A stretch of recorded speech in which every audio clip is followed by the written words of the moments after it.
அரேபிய பாலைவனத்தில் சுற்றித் திரிந்த பல நாடோடி ஃபெட்டோயின் பழங்குடியினரின் நபடையர்களும் ஒருவர். அவர்கள் மேய்ச்சலுக்காகவும் நிலம் மற்றும் தண்ணீரை காணக்கூடிய இடங்களுக்கு தங்கள் மந்தைகளுடன் குடிபெயர்ந்தனர்.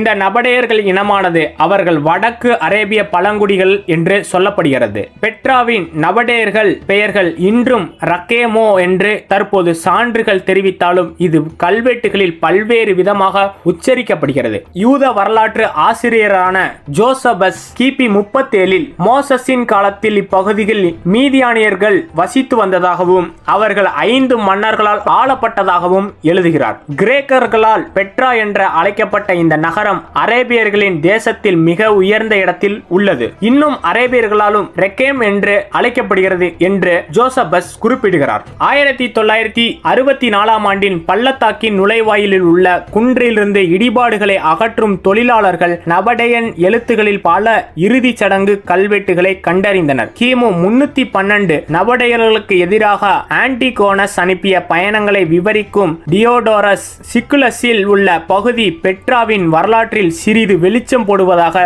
சில ஆராய்ச்சியாளர்கள் புரிந்து கொள்ளப்பட்டது. பெட்ரா கிரேக்க மொழியில் பாறை என்பது சரியான பெயராக இருக்க முடியாது என்றும் மேலும் அந்த விளக்கம் அந்த நேரத்தில் அங்கு எந்த நகரமும் இல்லை என்பதை குறிக்கிறது என்றும் சொல்லப்படுகிறது. இவ்வாறு பெட்ராவின் தோற்றம் இருந்ததாகவும் சொல்லப்படுகிறது.